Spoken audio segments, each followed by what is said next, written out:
अभी दोस्तों मैंने 2-3 दिन पहले एक वीडियो अपलोड किया था जो PFIL फाइनेंस के ऊपर था। ठीक है। सो अभी मैंने उसमें बताया था कि PFIL फाइनेंस की जो लोन है वो रिजेक्ट हो रहे हैं। और मेरा भी आप देखेंगे तो यहाँ पर लोन एप्लीकेशन रिजेक्ट दिखाई दे रहा है। अब यहाँ पर आखिरकार रिजेक्ट क्यों हो रहे हैं, ठीक है, आपको बताऊंगा मैं अपने इस वीडियो में।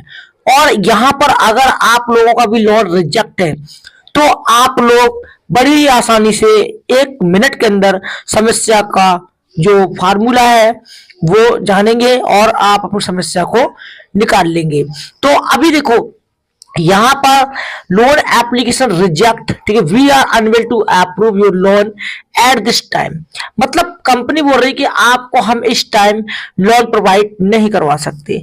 हालांकि यहाँ पर जो है कंपनी की तरफ से लिखा आ रहा है वो ये है कि default of right of fund, मतलब या तो डिफॉल्ट हो आप या राइट ऑफ फंड आपने किया है, इसलिए यहाँ पर सिस्टम ने हम आपको लोन नहीं दिया। अब यहाँ पर क्या है मेरे भाई, यहाँ पर ईएमआई पे क्लिक करता हूं तो यहाँ पर आप देख सकते हैं प्री अप्रूव्ड पर्सनल लोन 5,000 रुपए का यहाँ पर कंपनी ने निकाला था, जिसकी ईएमआई 2,871 रुपए की होने वाली थी। ओके। और वहीं पर मैंने एक जो लोन है ना 5,000 का वो क्लोज कर दिया। आप यहाँ पर देख सकते हो ये जो लोन है मुझे ये मिला था भैया सीधा सीधा 2 महीने के लिए। ठीक है, 2 महीने के लिए, जो कि मैंने ये लोन क्लोज कर दिया, मतलब कि दोनों ईएमआई जो है ना वो पे कर दिए और ये लोन क्लोज हो चुका है। अब यहां पर जो है ना सबसे बड़ी बात ये है कि यहाँ पर जो मुझे प्री अप्रूव्ड लोन मिला, ठीक है, ये एक्चुअली बैंक में क्यों नहीं डाला गया, इसकी जगह पे मेरा जो लोन है वो रिजेक्ट आखिर क्यों कर दिया गया, बात ये है। तो वीडियो आप पूरा देखोगे तो मैं आपको अपने इस वीडियो में सब कुछ समझाऊंगा A to Z तक, बस आपको पूरा देखना है। और अगर आप वीडियो देख लेते हो ना तो आपका लोन रिजेक्ट नहीं होगा, डायरेक्टली पास होगा। ठीक है। अब देखो यहां पर जब मेरा लोन रिजेक्ट हुआ मेरे भाई तो मैंने क्या किया, मैंने इनकी कंपनी को कॉल कर दिया, क्योंकि भैया मेरा तो काम है कि अगर रिजेक्ट होता है प्रोफाइल तो भाई मैं उसकी जानकारी लूंगा कि जब मैं टाइम से पैसा भरा तो आखिरकार मेरा लोन जो है ना वो रिजेक्ट क्यों हुआ। टाइम पे पैसा भरने के बावजूद भी अगर लोन रिजेक्ट होगा तो ये अच्छी बात नहीं है। अब यहाँ पर होता क्या है, कंपनी में जब मैंने कॉल किया तो कंपनी का क्या रिस्पांस आया मेरे भाई, कंपनी का रिस्पांस आया कि आप जो है ना हमको बैंक स्टेटमेंट शेयर करो, क्योंकि विदाउट बैंक स्टेटमेंट के, विदाउट सैलरी स्लिप के हम पर्सनल लोन नहीं दे पाएंगे। यार कमाल की बात है, अगर इस कंपनी का रूल जो है वो सैलरी स्लिप के रिलेटेड है तो भाई ये इसने पहला लोन क्यों दिया मुझे 3,000 का, सेकंड लोन भी मुझे दिया इस कंपनी ने 4,000 का, फिर 5,000 का भी दिया।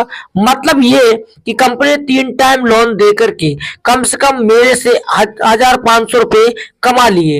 एंड उसके बाद जो है ना यहाँ पर प्री अप्रूव्ड, आप समझते होंगे, अगर आप पढ़े लिखे भाई लोग होंगे ना तो आपको पता होगा कि प्री अप्रूव्ड का मतलब क्या होता है। प्री अप्रूव्ड का मतलब होता है ना कोई बैंक स्टेटमेंट, ना कोई सैलरी स्लिप, ना कोई यहाँ पर जो है इनकम प्रूफ दिखाना होता है। प्री अप्रूव्ड का मतलब आप सिर्फ यहाँ पर पैन कार्ड आधार कार्ड लगाएंगे, आपको यहाँ पर पर्सनल लोन दिया जाएगा विदाउट एनी किसी डॉक्यूमेंट्स के। लेकिन यहाँ पर प्री अप्रूव लिखा है, लेकिन यहाँ पर जो है ना मेरे भाई कंपनी मांगने लगी है अब सभी यूजर से बैंक स्टेटमेंट। ठीक है, तो बैंक स्टेटमेंट आप दे दो, आपका लोन पास हो जाएगा। अब काफी लोग ये सोच रहे होंगे कि भैया यहाँ पर बैंक स्टेटमेंट जो है ना अपलोड करने का ऑप्शन नहीं है। बिल्कुल सर, आप सही सुन रहे हैं, बिल्कुल नहीं है। आपको क्या करना होगा दोस्तों, इनकी ईमेल आईडी निकालनी होगी और उस ईमेल आईडी पे आपको यहाँ पर जो है ना अपना बैंक स्टेटमेंट शेयर करना होगा, तब जाकर के आप पर्सनल लोन के लिए एलिजिबल हो सकते हैं। और वो भी अगर सिस्टम ने ले लिया तो हो सकते हैं, अदरवाइज फिर से आपका लोन रिजेक्ट हो सकता है।